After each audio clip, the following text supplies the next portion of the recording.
What's up everybody, Kamal here, welcome back to the channel, welcome to another video. Today we're going to be looking at Diablo 2 and magic finding. One of the first videos I ever put out on this channel was about Diablo 2, and it was about magic finding, and it is by far my most popular video. It is also my most disliked video, and that's fine.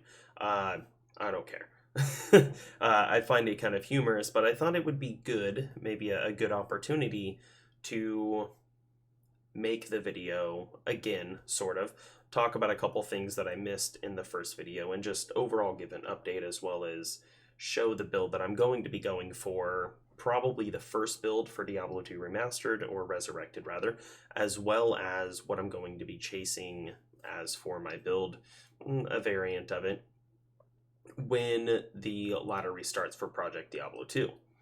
So before we even get into the meat and potatoes of the video, if you guys are wanting to get more Diablo 2 information, Path of Exile content, Diablo 2 content in general, build guides, anything, updated news, all that kind of stuff, please consider subscribing to the channel. I am going to be, like I said before, diving headfirst into Diablo 2 Resurrected, because Diablo 2 is, and always has been, the staple of my gaming.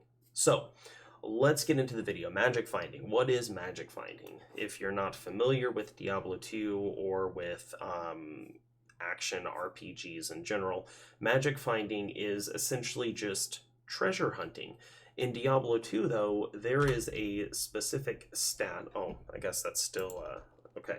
There's a specific stat called magic find. In here, it's worded as better chance of getting magic items. That's generally referred to as magic find in the game.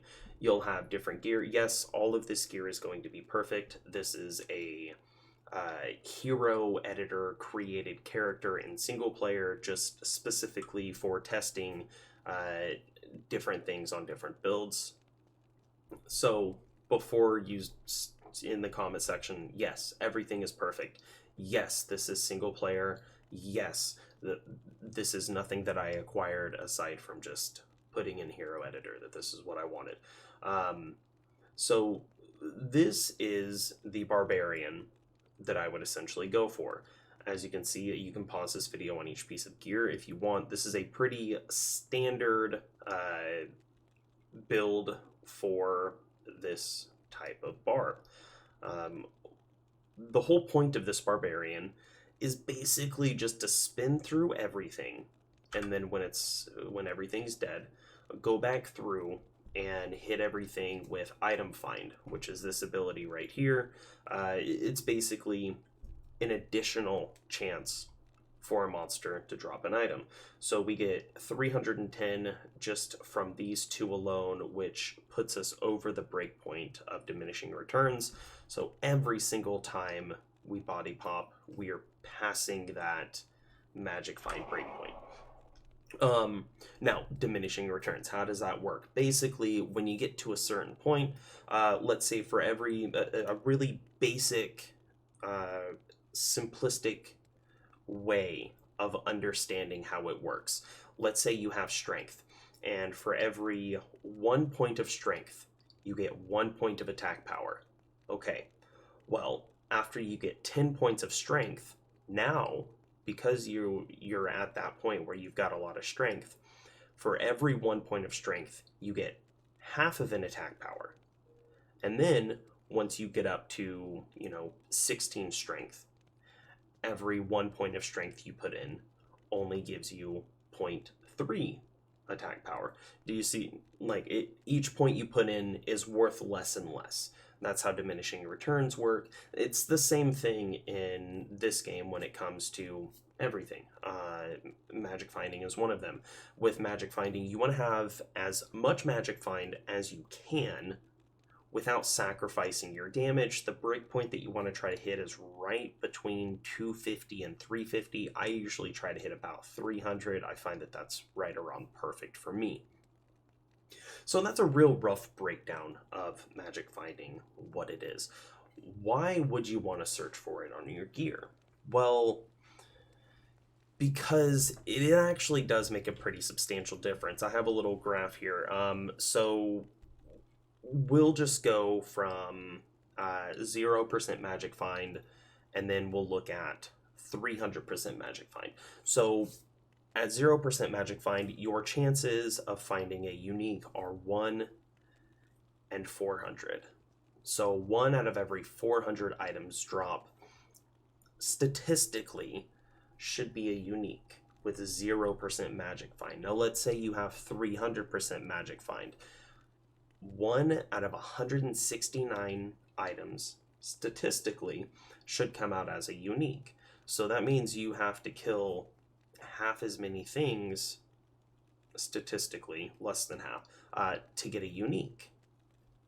That's really good. Now, the whole thing about it is, if for you to reach that 300% magic find threshold, you're sacrificing so much damage that it's taking you more than twice as long to kill things, then it's not worth getting it. That's kind of how diminishing returns work, why you want to look for magic find and when you would want to look for magic find. If you see that everything is going down super easy, and you want to continue magic finding with your character to look for better gear, to have a better chance of getting those better items, then absolutely switch over. Throw some magic find on your gear. Very standard magic find items. War Travs. War Travs are... Where's my mouse? There is my cursor. War Travs are a staple in almost every magic find build. Chance Guards, Shaco. Also, Geeds, which is a Grand Charm. Geeds is really good. It gives, I believe, up to 35% magic find. It may be more. I don't remember off the top of my head. Now, the areas that you're going to want to focus on magic finding in this game are going to be level 85 areas. There are numerous level 85 areas. I'll go over those in just a second, as well as bosses. Now, Duriel, you can farm Duriel if you want to. Honestly, in my opinion, it's a massive waste of time. It's not worth it to me to farm Duriel. I would never wish that upon even my worst enemy. The bosses that I personally like to farm, I really like to farm Andariel. And that goes for, to be completely honest, you can farm Andariel and Nightmare and get some pretty damn good gear. The Skins of the Viper Magi is a fantastic chase item out of Nightmare. Stone of Jordans are fantastic to chase in Nightmare and Andariel.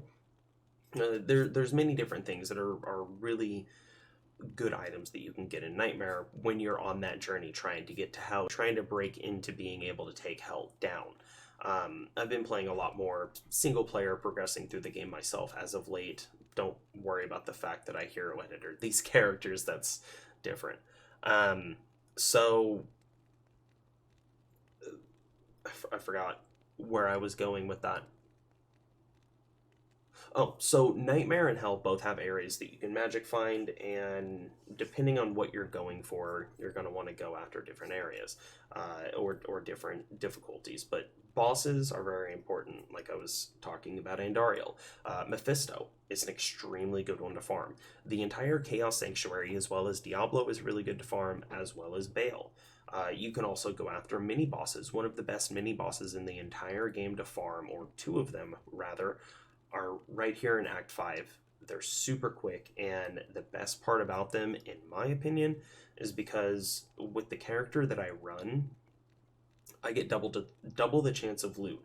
And that, for any Item Find Barbarians out there, at the end of this, I'm going to go over my magic find route for this specific character, but Pendle, Shank, not Shank, the other guy, Eldrick the Rectum Fighter, Pendleskin, and the Council at Trav. So those three boss-ish packs are the three that I find on my item find, and that's because those packs, those bosses, those mini bosses, I can go and kill, and then I can item find on their corpses. Shank the Overseer I can't, so I just go and kill them. I can't item find off of them. Mephisto and Dario, the big bosses, you can't item find off of. However, you can still go and magic find them, and they drop potentially really good loot. The level 85 areas that you're going to want to look for. So like I said, there's quite a few different ones.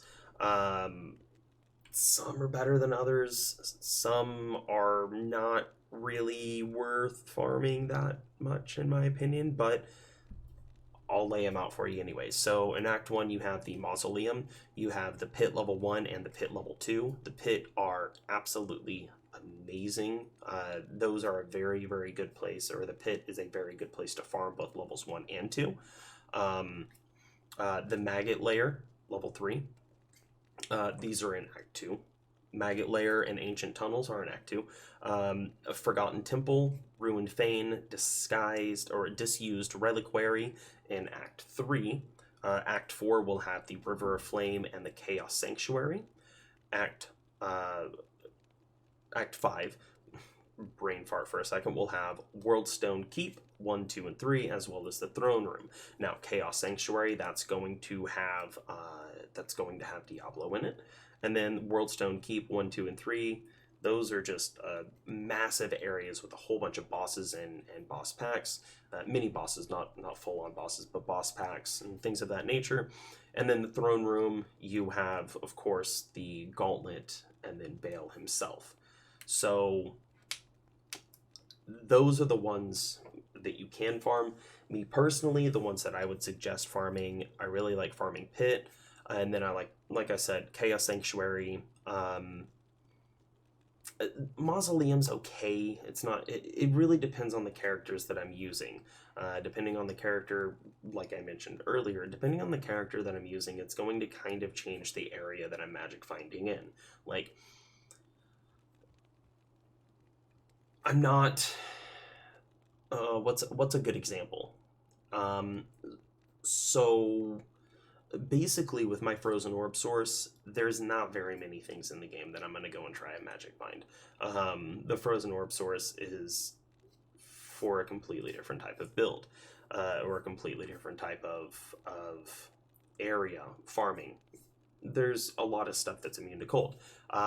Actually, back in the day, you you couldn't use melee to farm Chaos Sanctuary, because the skeleton mages in Chaos Sanctuary would actually cast Iron Maiden on you, and it would cause you to physical reflect. So you'd swing and you'd hit a monster and you'd kill yourself in return. So it's kind of like pick your poison on where you farm. Now luckily they've taken that out, so you can go in with a spin to win barb like I have and very easily farm the Chaos Sanctuary. So let's say, for example, I guess since we've gone over the whole discussion on magic finding, the level 85 areas and things of that nature, let's say you're running an Item Find Barbarian and you decide that you want to kill just, quick, easy farms, super, low maintenance farms where you just kind of kill the boss, body pop, run away. Kill the boss, not much, okay, we'll body pop. Still nothing, okay? Now, like I said, I can't spin, or I can't body pop Shank, but you can still spin to win. Now, when I'm doing this, honestly, because it's single player, there's nothing in the entire game that's going to drop for me that's going to be beneficial, because I can just create whatever I want. It's basically like playing on a private server, just strictly for testing builds.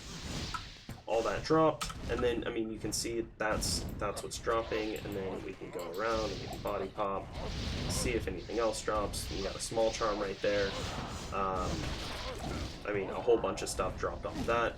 So it's really interesting and fun. One of the funnest things about this build, the Item Find Barbarian, one of the reasons that I run it, let's say you don't have gear, right? Let's say it just started, like it's early in ladder, but of course the bots are running because that's how it is. So it's early ladder. Okay, this is all the stuff that dropped. Let's see what Pendle's gonna give for us on the second one. Maybe nothing. But you're running a barb, you're looking for gear. You can actually use this build to quite literally just follow around people in Chaos Sanctuary runs, and you just follow behind them and you item find. That's hilarious. Like, it's one of the most funny things. That's the reason that I started this build in the first place. When I started it years and years ago, I started it because I wanted a really low maintenance farming build. I was like, how can I make a build where I just run around and I get loot? Like, I don't really have to do anything. I just run around and I get loot. And I thought, well, why don't I do an Item Find Barbarian? If I do an Item Find Barbarian, then, I mean, that's quite literally all it is. I just run around and I get loot. So I made it. And it ended up working surprisingly well. I found multiple high runes with this build. Obviously not this character itself, because, well, I've done like a couple test runs out here, just, you know, just for shits and giggles. Oh, I can't pick up more gold. But, I mean, you can see you're getting more stuff from the item find. So that's just a real quick rundown. I will do a much more in-depth kind of breakdown of how Magic Find all works with all the tables and everything like that, especially boss packs. So definitely a much more in-depth Magic Find guide. But this was just a rough idea of, you know, to open you up to an introduction. There we go. An introduction to Magic Find in Diablo 2. Anyways, I hope that you guys like this video, enjoyed the video. Like I said, if you do find this video helpful, if you want to get more Diablo 2 content, if you want to stay up to date with everything that is Diablo 2 Resurrected, or anything that is, you know, me, I've been playing a lot of Valheim, but not really making videos on that, please consider liking the video, subscribing to the channel, and I'll have more content out. I promise you that. Anyways, I'm out.